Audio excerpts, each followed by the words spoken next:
Con la venia de la presidencia, buenas tardes, compañeras y compañeros diputados. Les saludo con agrado, al igual que a los medios de comunicación que siguen esta transmisión y al público que hoy nos acompaña.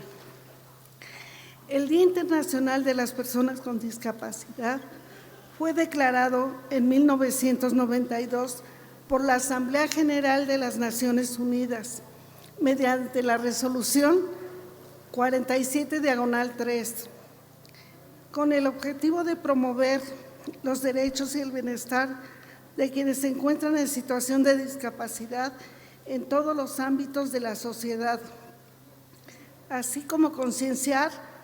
sobre su situación en todos los aspectos de la vida política, social, económica y cultural. Con esta fecha se empiezan a vislumbrar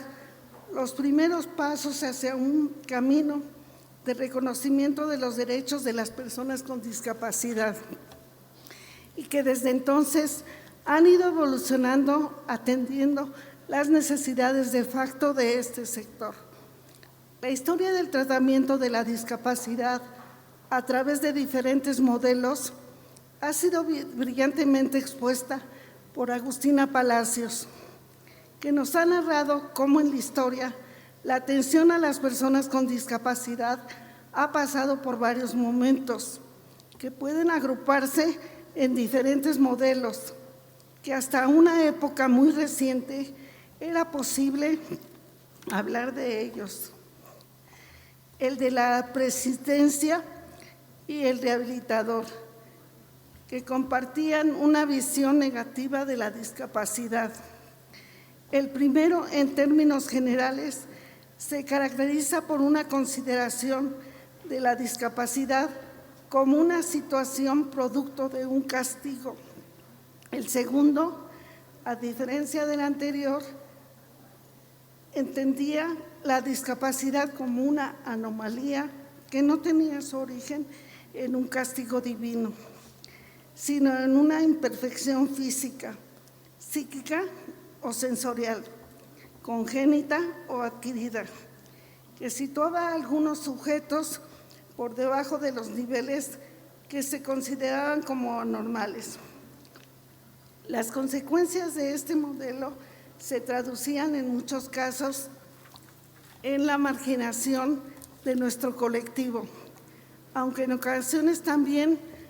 en la defensa de una serie de medidas dirigidas específicamente a paliar los problemas en los que se encontraban las personas con discapacidad. A finales del siglo XX se comenzó a hablar del modelo social, desde que la discapacidad deja de ser entendida como una anormalidad del sujeto y comienza a ser contemplada más bien como una anormalidad de la sociedad. La discapacidad es producto en este modelo de la manera en la que hemos construido el entorno, los productos y los servicios e incluso de la manera en la que hemos concebido al propio ser humano. Junto a estos tres modelos, en la actualidad cabe hablar de un cuarto que podríamos denominar como modelo de la diversidad y que en cierta medida, en una variable del anterior, se trata de un modelo basado en los postulados de los movimientos de la vida independiente y que demanda la consideración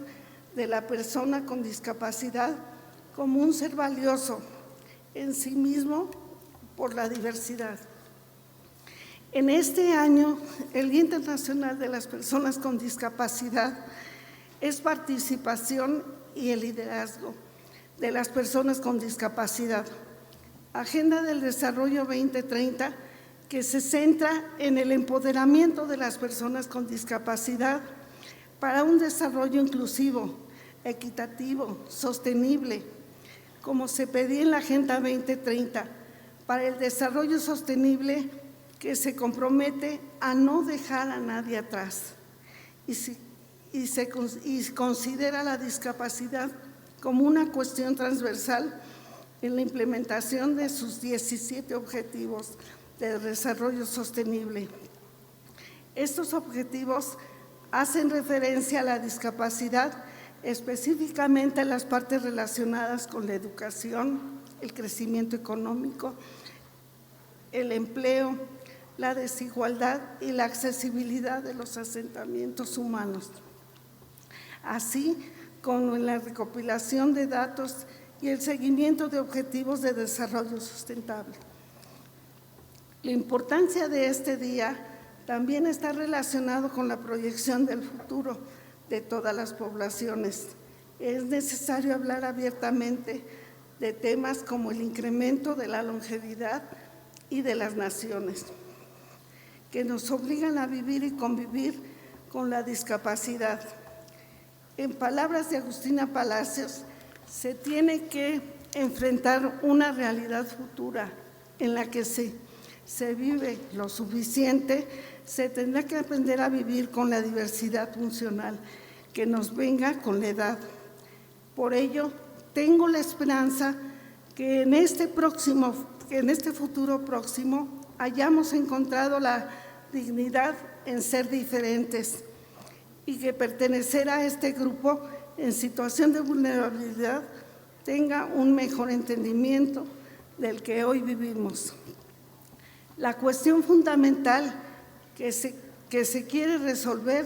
no es la visión actual de la diversidad funcional, sino qué tipo de sociedad se quiere construir en el futuro y cómo se vivirá en esa sociedad. Según Naciones Unidas, a partir del 2050, los países de todo el mundo tendremos que enfrentar una mayor longevidad que natalidad en la ciudadanía. De cierto modo, tenemos que pensar en nuestra propia realidad futura, en la que si se vive lo suficiente, se tendrá que aprender a convivir con la diversidad funcional que le venga con la edad, de la misma manera que muchos han hecho ya, dignificando el ser diferente, el pertenecer a un paradigma social nunca bien aceptado en la historia de la humanidad. Si se desea construir una sociedad en la que todos quepamos cuando seamos mayores y entremos a formar parte del colectivo de la diversidad funcional,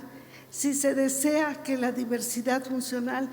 no represente la desventaja social ni un elemento de discriminación,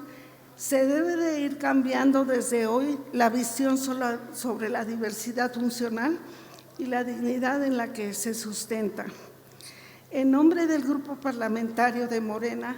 reitero la necesidad de continuar trabajando en pro de una sociedad que evolucione hacia una cultura de la diversidad funcional. Todas las personas con discapacidad tenemos derecho a acceder a los mismos espacios que cualquiera, por una sociedad más diversa.